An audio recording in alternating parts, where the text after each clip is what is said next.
कि आपका पहला गुरु जो है वो कौन है?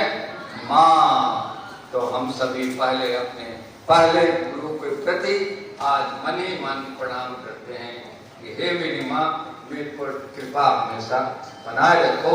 तुमने मुझे इस धरती पर लाया है, तभी तो आज हम DMB विद्यार्थी हैं, प्रोफेसर हैं, डीन हैं, हेड हैं, DSP। ये माँ जिसका कर्ज नहीं उतारा जा सकता। तो पहला संस्कार देने वाले पहले गुरु कौन है? माँ। दूसरा गुरु नहीं बेटा, पिता कभी है। पिता से अभी बेटे नहीं हुआ। 8 बजे के बाद निकलोगी तो बोले क्या लगा के 5 को ताला रखो। माँ जो है धीरे से निकाल देगी जो।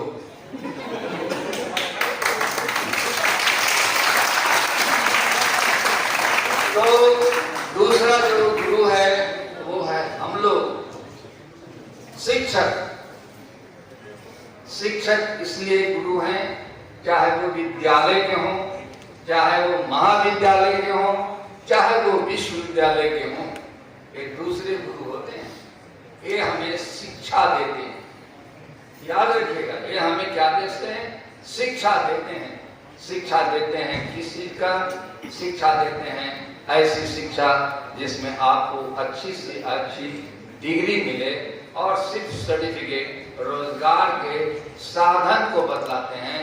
और जो राष्ट्रीय शिक्षा नीति में बार बार चला जाता है उसको हम छोड़ नहीं सकते। उसमें दिया गया है, कई बार बता चुका हूँ, आप लोग रट लीजिए। कहीं बोलना है कि 2035 तक जो ट्रेडिशनल एजुकेशन है, the students of the university and the colleges will have the exposure of vocational professional courses till 2035। 2035 तक ये जो आप लोग जो सारे छात्र छात्राएं हैं वो सभी traditional course, physics honours, chemistry honours, political science honours, philosophy honours, Hindi honours ना लेकर के आप कन्वर्ट कर जाओगे कोई वोकेशनल कोर्सेज में। जैसे कई सारे कोर्स हमने चलाया है और 2 कोर्स के लिए बीड़ा उठाए। वो क्या है? फिजियोथेरापी एंड योगा और सेरिकल्चर। जिस समय खुलेगा सीटें बहुत कम होंगी, 50-60 से ज्यादा नहीं होंगी, लेकिन उसमें जो मारामारी होगा वो आप देखिएगा। इसका कारण है कि 4.5 साल का कोर्स है और जो कोर्स उसको कर लिया उसको हॉस्पिटल में, सरकारी हॉस्पिटल, प्राइवेट हॉस्पिटल, ये तो ये है हमारा कहने का मतलब है कि पठन पाठन जो हम दे रहे हैं वो शिक्षा जो पहले डिग्री देते थे ट्रेडिशनल कोर्सेज का, सरकार ने देखा कि अरे भाई मेरे पास नौकरी नहीं, आंदोलन है, नौकरी दो, नौकरी दो। भाई सीट रहेगा तब तो नौकरी देंगे, तो जगह नहीं है। सरकार ने एक अलग फॉर्मूला तैयार किया, कंप्यूटराइजेशन, डिजिटलाइजेशन। आप समझिए यह व्यवस्था कहाँ से आती है? ऊपर से आती है। तो जैसे ही डिजिटल जितना सारी चीजें होंगी तो वो आदमी की आवश्यकता कम होगी। तो जब आदमी की आवश्यकता कम होगी तो आपकी नौकरी कहाँ से मिलेंगे? एक जनरल कंसेप्ट की बात है। इसलिए वहां जब नौकरी नहीं, नौकरी प्राइवेट सेक्टर में है तो प्राइवेट सेक्टर में नौकरी किसे मिलता है बेटा? उसे मिलता है जिसके पास सिर्फ डिग्री नहीं कि हम टॉप का भी छात्र लोग कर रहे थे, वो कौन तो उससे पूछ दिया और अब भाई उनको बना के लोगों ने भेज दिया तो मैंने अवार्ड दे दिया। वो इत्तेफाक से पूछ दिए कि बताओ वो संस्कृत का टॉपर हो तो बताओ, नहीं बताए। अब उस पर हर चीज को पकड़ ही लीजिएगा तो बड़ा तो मैं एक साथ बहुत सा बड़ा काम कर दूंगा ऐतिहासिक। तो हम ये जो पढ़ा रहे डिग्रियां नौकरी के लिए, अब कहता है राष्ट्रीय शिक्षा नीति कि वो ऐसी नौकरी, ऐसा पढ़ाई पढ़ाओ कहना कि जिसमें रोजगार मिले। रोजगार प्राइवेट में न मिले, रोजगार सरकार में न मिले, लेकिन वो अपना कर ले रोजगार।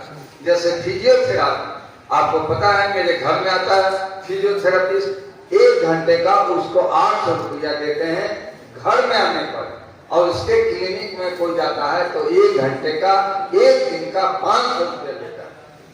तो आप हम खोल देंगे फिजियोथेरापी का डिग्री लेंगे और इसको जो है वो खोल देंगे। हमारे चलते हमको रोजगार नहीं चाहिए।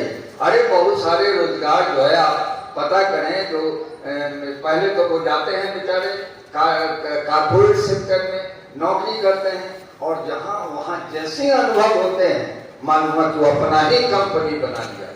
जो सबसे ज्यादा देखिए राष्ट्रीय, मैं विकसित भारत की बात बहुत हो रही है, मैं कई बार बोल चुका हूँ, विकसित भारत में है ना इंडस्ट्रियल सेक्टर और जो है एग्रीकल्चर सेक्टर के अलावे जो सबसे बड़ा स्थान है वो है सर्विस सेक्टर। सर्विस सेक्टर के अंतर्गत ये शिक्षा आता है जिसमें हम लोग कंट्रीब्यूट करें। हमारे स्टूडेंट ही तो इंजीनियर बने, हमारे स्टूडेंट ही बिहार एग्रीकल्चर यूनिवर्सिटी के लोग पढ़ा के एग्रीकल्चर में पहलवान बना रहे हैं, साइंटिस्ट बना रहे हैं, तो वो एग्रीकल्चर प्रोडक्शन बढ़ा रहे हैं। तो वास्तव में मैं कई बार बात करती, गुरु जो है ना, जो शिक्षक, आधुनिक गुरु जिसको हम शिक्षक कहते हैं, teacher, and they are the backbone of the nation. वो राष्ट्र के बैकबोन हैं। जैसी शिक्षा व्यवस्था होगी वैसा राष्ट्र मजबूत होगा। तो राष्ट्र मजबूत होगा या कमजोर होगा, 2047 तक विकसित भारत बन पाएगा या नहीं बन पाएगा, यह आने वाले समय में तय करेंगे। लेकिन इतना जरूर है कि हमने या किसी को कहा है कि विकसित भारत सेल बनेगा। हर व्यक्ति का ध्यान लीजिए कि मैं बैठे बैठे सुने अभी जितने वो क्या गेस्ट फैकल्टी, उनका भी मनाऊंगा कि आपका क्या कंट्रीब्यूशन है। आपकी कंट्रीब्यूशन ये है कि आपने क्लासेस लिए हैं, आपका कंट्रीब्यूशन ये है कि आपने शोध किए हैं। देखिए अभी हम तरसते रह गए कि कोई भी आदमी बेस्ट एड अवार्ड ले ले, ये चीज नहीं, कोई रिटन एग्जामिनेशन नहीं। आज चले उस युग से। इधर मेरा कहना है कि अगर भारत विश्व गुरु हुआ तो किसके कारण भारत विश्व गुरु हुआ? इन गुरुओं के कारण जो हमारे पौराणिक गुरु हैं, चाहे वो विवेकानंद जी हों। आधुनिक कुछ गुरुओं के नाम हैं, विवेकानंद हो, द्रोणाचार्य हो, या पहले के गुरु हैं, या जो अभी जो बहुत बड़े बड़े गुरु हैं। मेरे पास लिस्ट है गुरुओं का। मेरे पास 2 तरह की लिस्ट है, जो अच्छे गुरुओं का, और वो भी लिस्ट है कि राम रहीम टाइप गुरु का, जिसकी चर्चा यहाँ नहीं करें। गंदे बात के बारे में क्यों बोलते? बच्चा नंगे नहलाती है, उसको कपड़ा पहनाती है, ये पहनाती है, बोलती है कि बेटा ऐसे करो ऐसे करो, जो सिखाती है। माँ बाप दोनों ने पैदा किया, ये नहीं कहता कि मैं पिता कुछ नहीं देते, लेकिन माँ तो सिर्फ माँ होती है, उसका कर्ज कोई नहीं चुका सकता। वो संस्कार देती हैं, उनके खाने पीने की व्यवस्था देती हैं। जब तक स्कूल जाता और आ नहीं जाता तब तक उसकी देखभाल, उसकी निगरानी उस पर टिकी रहती है। माँ के ऋण का मूल्य हम तो चुका ही नहीं सकते। इसलिए 5 सितंबर में जो शिक्षक दिवस मनाया जाता है, मैंने ऑलरेडी अनाउंस किया टीएनबी कॉलेज में कि आप उन शिक्षकों को सम्मान कर रहे हैं जिन्होंने बहुत अच्छा किया। शिक्षक उस दिन सम्मानित होते हैं, लेकिन आप इनके माताओं को भी बुलाइए जो जीवित हैं, इसलिए कि उनको एहसास होगा कि मैंने जो पैदा किया ऐसा, वो इतना बड़ा प्रोफेसर है, इतना बड़ा अधिकारी इस विश्वविद्यालय में है, तो कहीं भी किसी का सम्मान होना चाहिए। तो सबसे पहला सम्मान का अधिकारी है, पहला गुरु, और वो है माँ है पहला गुरु। आप ये समझ लीजिए, माँ का मन आप समझते हैं कि जब पैदा करती है बच्चा, उसके बाद में ही जिम्मेवारी होती है। नो, जब गर्भ में रहता है उस समय से ही माँ की भूमिका निभाती है ना? अब बताइए कौन फंस गया था महाभारत में, क्या नाम था? अभिमन्यु अपने माँ के घर में था, अभिमन्यु अपने माँ के घर में था। उसके माँ जो है ना कहानी सुन रही थी ये चक्रव्यूह के विषय में कि चक्रव्यूह कैसे रचा जाता है, कैसे सारी कहानी सुनी। चक्रव्यूह से जैसे अभी हम लोग चक्रव्यूह में फंसे, अगर निकाल अभी नहीं निकाल, तो चक्रव्यूह से कैसे बाहर निकाला जाए, ये जब बात बता रहा था कहानी, तो वो जो है ना वो सो गई। आप ये समझिए, आप सुने कि नहीं, सभी इसमें बहुत बाप वाले हैं जो अभी नहीं बने हैं, नया नया नौकरी है, तो जल्दी से आप लोगों का हो जाए। अब बच्चा बच्ची का तो सर को तो माताओं के बारे में जब प्रेग्नेंट होती हैं तो उन्हें हिंदू समाज में, मैं लगता है सभी समाज में ये बताया जाता है कि अपने बेडरूम में भगवान कृष्ण का, राम का, इसकी तस्वीर रखो। उसके पीछे सोच क्या होती है, उसका मन जैसा मन है ना किसी का विचार वैसा उत्पन्न होता है। देखिए संस्कार वहां से दे रही है माँ, आप समझ रहे हो कि पैदा कर, ये तो सभी शिक्षक हैं साहब, ये तो सोचने की बात है। माँ इसलिए पहला गुरु है कि माँ बेटे के जन्म देने के पहले उसमें संस्कार बढ़ रही है, अपनी सोच से संस्कार बढ़ रही है, जो बच्चे में जो है वो होता है। भगवान कृष्ण का, राम का बेडरूम में लगाते हैं, या और पहलवान बनाना है, साइंटिस्ट बनाना है तो उसका लगा दीजिए, लेकिन उनकी सोच होती है। तो मैंने कहा केवल मेरे पास बिहेवियर था और मेहनत थी, अच्छा पढ़ा, अच्छा क्लास लाया, और शिक्षकों का तो दिल जीता। शिक्षक ने अपने परिवार के लोगों को हटा करके पहले मेरे को पीएचडी कराया। बड़े आप जानते हैं प्रिंसिपल है नहीं, आप बोलोगे नहीं, तो वो गुरु को, डॉक्टर अमरकांत पांडे जी को आज के दिन मैं सत नमन करता। आप विश्वास करेंगे कि जिस दिन भाई चांसलर बनाना कैसे कर चुकाते हैं सीखिए। जिस दिन मैं बीसी बना, हमारे स्कूल से जो मिडिल, हम तो गांव से पढ़े, मिडिल स्कूल से खोजे कौन हेड मास्टर, कौन पंडित जी, कौन फलाना जी, ये सब जीवित हैं।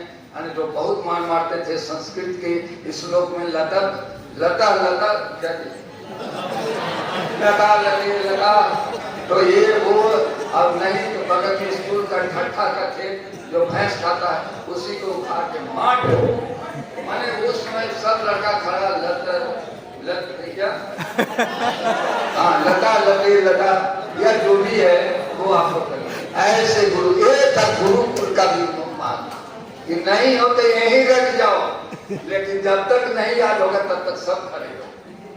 ऐसे ऐसे अभी तो कोई करेगा ना टीचर, तो मालूम हुआ कि उसमें मानवाधिकार तो ये है तो वो है, तो टीचर का दिया मेरा बेटा को क्यों डांटा, लेकिन लड़ाई झगड़ा शुरू हो गया। कैसा कौन सिस्टम का सोचिएगा।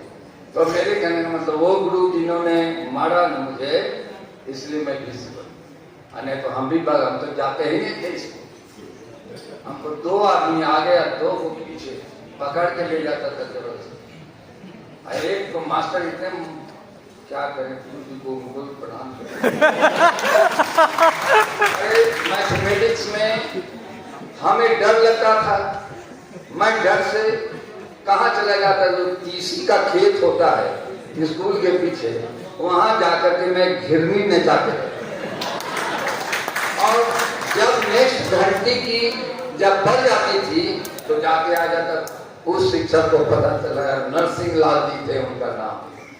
अरे मैं गाँव कितना पिटाया। और जब भी किसी को मैथमेटिक्स में गलती होती थी तो कहीं नहीं, वो छड़ियों से नहीं मारते, सीधे ऐसे सीधे पैर से ही मारते। तो जितना मैं नहीं करता कि आप लोग पिटाओ, वो जुग नहीं रहा। बहुत पहले की बात कर रहा हूँ, ये 1965 की बात कर रहा हूँ। बहुत आप लोग हमारा आगे है। सबसे बड़ा गुरु अब काहे को खोजोगे, सबसे बड़ा तो गूगल गुरु है। अरे गूगल गुरु है, ये नेक्स्ट कार्यक्रम इम्तिहान में पास करना है, गूगल गुरु सामने, तो गूगल गुरु बताओ हमें कि प्रजनन क्रिया कैसी होती है वो बता दो। लेकिन उसमें ये तो खोजो कि गुरु बताओ कि सबसे अच्छे गुरु कौन कौन हैं उनके शरण में जाओ। तो मैं कह नहीं हूं, मैं डाइवर्ट नहीं करता, तो दूसरे गुरु के बारे में बताया। और जो तीसरा गुरु, जो जीवन का अंतिम गुरु है, वो आध्यात्मिक गुरु होते हैं। ये हैं आध्यात्मिक गुरु, जिनका हम लोगों ने माल्यार्पण किया। और इन गुरुओं में अंतर क्या होता है? हमारे टाइप गुरु यूनिवर्सिटी और विश्वविद्यालय के, और ये आध्यात्मिक गुरु, ये आध्यात्मिक गुरु शिक्षा नहीं देते। गलत मत समझना, शिक्षा देने का काम टीचर का है। टीचर गुरु, या उसी को आप गुरु कहिए, जैसे हम पांडे जी को कह रहे हैं। गुरु वो है जो अंधकार से प्रकाश में, गुरु वो है जो आपकी ज्ञान अज्ञानता की कुंडली को तोड़ दे और ये बताए कि बेटा ये गलत रास्ता है, इधर चल। मैं साइंस पढ़ना चाहता था, बीएड पढ़ूंगा, एप्लीकेशन भी दे दिए थे। एक हमारे गुरु मिले कि अरे कहाँ साइंस पढ़ोगे, साइंस पढ़ोगे तुम्हारे पॉकेट में पैसे हैं, तुम्हारे पिताजी के पास पैसे हैं? तो हम बोले नहीं, तो नहीं है गुरु जी। तो कहा कि वाणिज्य महाविद्यालय में कॉमर्स का निकला हुआ है, एप्लीकेशन भर दे। मैं कॉमर्स पढ़ा, इसलिए मैं आपके यहाँ हूँ। लालू जी कहा करते थे, जब पहले को एसोसिएशन ये चलता था, तो वो ये सिन्हा इंस्टीट्यूट में कौन सा शिक्षक के लिए ही बना था संगठन, उसमें शिक्षक ही आते थे। तो कहा करते थे कि हम पॉलिटिकल साइंस पढ़ ली, ये पढ़ ली, वो पढ़ ली, लॉ के लिए, तो हम हिया बनी, अल्लाह फिजिक्स पढ़नी, केमिस्ट्री पढ़नी, तो हुआ डॉक्टर। हमारे कहने का मतलब कुछ भी पढ़ो, पाली प्राकृतिक का मछली पकड़ लो। नहीं तो साहब हमारे सामने बैठे हुए हैं, देखिए कितना कैथी लिपि और क्या आ रहा है। कैथी लिपि इतना है, जो रोजगार होगी तो रोजगार देगा। खूब प्रचार कीजिए उसका, पूरे विश्वविद्यालय में पोस्टर मेहनत साथ। तो मेरे कहने का मतलब यह है कि जो भी अब हम पढ़ा रहे हैं, गुरु पूर्णिमा का दिन है, गुरु की बात की जा रही है, तो जो हम गुरु के रूप में, शिक्षक के रूप में, सिर्फ अपने आज के दिन अपने गुरु को प्रणाम करके कि गुरु जी जो भी आपने पढ़ाया इसलिए मैं यहाँ हूँ, पूर्णिमा के दिन है, झूठ नहीं बोलूंगा, कसम हम थोड़े ही खिलाएंगे। मन ही मन ये प्रतिज्ञा करना चाहिए कि जिन गुरुओं ने आपके अभी जो डिग्रियों को जो भी दे रहे हैं, मन से पढ़ा रहे हैं, उनको हमें प्रणाम करना चाहिए। और तीसरे गुरु जिसकी चर्चा कर रहे थे, वो होते हैं आध्यात्मिक गुरु। आध्यात्मिक गुरु मैंने बताया शिक्षा और दीक्षा में अंतर। कभी सुने हो कि आध्यात्मिक आगमानंद जी महाराज शिक्षा देते हैं? नो, दीक्षा देते हैं। व्हाट इज दीक्षा? दीक्षा का मतलब क्या होता है जी? दीक्षा एक बीज मंत्र है, दीक्षा एक तत्व है, दीक्षा एक ज्योति पुंज है। जो नहीं जानते, गुरु पूर्णिमा के दिन DSW साहब, तो मैं बता देता हूँ, मैंने बड़ी अध्ययन किया बड़ी सारी चीजों का, तो खोजा कि दीक्षा और शिक्षा में अंतर क्या है, इसलिए मैं आपको बता रहा हूँ। तो ये बीज मंत्र है, और यह बीज मंत्र सिर्फ आध्यात्मिक गुरु देते हैं। आध्यात्मिक गुरु जो हम लोगों के गुरुओं से अलग होते हैं, वो देते हैं बीज मंत्र। और ये जो बीज मंत्र जो है, या जो तत्व है, या जो ज्योति पुंज है, वह हरेक व्यक्ति, हरेक छात्र, यहाँ जो बैठे होंगे, DSP साहब में भी ज्योति सभी के अंदर है, और वो जलाने का काम सिर्फ और सिर्फ आध्यात्मिक गुरु करते हैं। और वो जो है ना, वो ऐसी बात बताते हैं, चाहे what is this, this is totally indiscipline.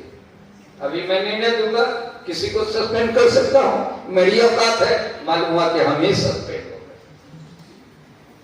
अगर हम कानून को अपने पास लेंगे तो हमें, मेरे को लिए, तो मैं छात्राओं के साथ बहुत ही संवेदनशील, महिला यहाँ बैठी हुई है, आपने देखा कि महिलाओं के साथ जो थोड़ा सा हिम्मत किया, मैंने कितना बड़ा गिरा उठाया, मैंने क्या से क्या, और मेरे बर्दाश्त की बात है, कल मैं बिजी था दिन भर, वहाँ अभिमन्यु जी में उधर चला गया, सुबह में छात्रवा था, फिर भी डायरेक्ट उस प्रिंसिपल के साथ रहे, पूछते रहे क्या क्या किए कल, तो उन्होंने सब एक्सप्लेनेशन किया। इनसे पूछते रहे कि आप पोजीशन लेते रहिए, गाड़ी में मॉनिटर करते रहे, और आज सुबह 2 घंटा मैंने मीटिंग किया, दोनों इंजीनियर को बुलवाया और उसको प्रिंसिपल साहब को बुलाया कि आप आइए भाई राजीव जी, आप बताइए कि रियली समस्या क्या है, आपने कितना किया और कितना नहीं किया। तो जो उनके जो ये है जो पावर है वो जो है किए हैं। एक समस्या रह गई है हॉस्टल के लिए, उसके लिए, और दूसरी समस्या ये जो छात्र छात्राएं बार बार हो रहे हैं, अगर मैं वादा करता हूँ आज के दिन कि वास्तव में अगर किसी छात्रा के ऊपर किसी शिक्षक ने चाहे या कोई भी आदमी अगर गलत हाथ डालने की कोशिश की तो उसे नौकरी से जाना पड़ेगा। I will suspend and dismiss. ये लिखेंगे कि मैं जरूर एक्शन लूंगा। तो आप लोग गवाही है साहब, मैंने कर दिया ना, मानिए ऊपर से ही आदेश है। क्या आदेश है? मैंने जो एक्शन लेता हूं तो अभी तक क्या करता हूं, यहाँ गलती किए तो वहां ट्रांसफर, वहां गलती किए तो वहां ट्रांसफर। ऊपर से आदेश है कि ट्रांसफर उपाय नहीं है। हम बोले क्या उपाय है श्रीमान? एक उपाय है कि सस्पेंड करो। मैं कर देता हूं, आप तो कोर्ट ने कर दिया कि कर। तो व्यवस्था अनुशासन की बनेगी। और इस बात की चिंता मत करें कि मैं अभी हूं और 1 घंटे के बाद मैं चला, बड़ी खुशी से चले जाऊंगा, लेकिन जब तक रहूंगा अपने सिद्धांतों से, अनुशासन से समझौता नहीं करूंगा। मैं कार्य कर जा रहा हूं पूरी टीम के साथ, और जो भी दोषी होगा उसको मैं स्पॉट मैनेज करता हूं। ये बात जरूरी है कि प्रोसेस के 1 से 2 दिन में कुछ न कुछ बड़ी कार्रवाई होना है, और मैं कर ही दूंगा। हम ये नहीं सोचते आगे पीछे पैरवी कौन क्या कर रहा है, कोई नहीं भी करेगा तो भी हम कर देंगे, लेकिन करेंगे जरूर। क्यों हमारे छात्राओं के साथ इस तरह का दुर्व्यवहार? लेकिन ये तो अभी लोग किए इस व्यवस्था से, ये तो इन लोगों का ही प्रोग्राम है गुरु से। ये सब इनके ये हैं पूर्णेंदु बाबू और क्या ऐसा संस्कार बताया जाता है बीबी के छात्र छात्राओं को? ये लोग भी है, आपका भी है ऐसा, ये भी बैठा। क्या इस तरह का चीज डिस्टर्बेंस क्या आपके प्रोग्राम में? बड़ी दुखी है, ऐसा नहीं होना चाहिए। लेकिन चलिए, बच्चे बच्ची की तरह हैं, जो करते हैं मैं सुन लेता, मैं तो कुछ बोला नहीं। मैंने जब तक कहा कि बताओ हमको बोलने ही नहीं दे, मेरा मुंह बंद, तो फिर भी आई विल डू। तो ये जो है अध्यात्म गुरु बीज मंत्र के द्वारा भवसागर से पार लगाते हैं। पढ़ा होगा किताबों में कि अंतिम गुरु जो है वो कौन है? अध्यात्म गुरु। भवसागर सुना होगा? आप बताइए भाई, मैं मछली के हेड साहब, भवसागर का मतलब मैंने जीवन नहीं है, मैंने क्या, कौन सा नहीं? अरे कैसा नैया, स्टीमर टाइप या नाव टाइप? जीवन की नैया से अंतिम बैठे।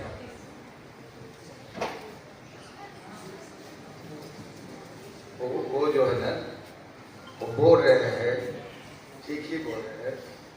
तो भवसागर मतलब कि दुनिया जो है ना बाबू, यही है सागर। यहाँ क्या होता है आपको पता है? लोग, मनुष्य, पशु, जीव जंतु, पेड़ पौधे एक जन्म लेते हैं और मरते हैं। आप लोग गुरु पूर्णिमा के दिन जानिए कि पूर्णिमा के पर्व है, आप लोग बड़ी भाग्यशाली, हम भी हैं उसमें, कि हमारा जन्म मनुष्य में हुआ है। उस कुत्ते को, उस गधे को, उस घोड़े को, उस बैल को देखिए कि कैसे काम करते हैं।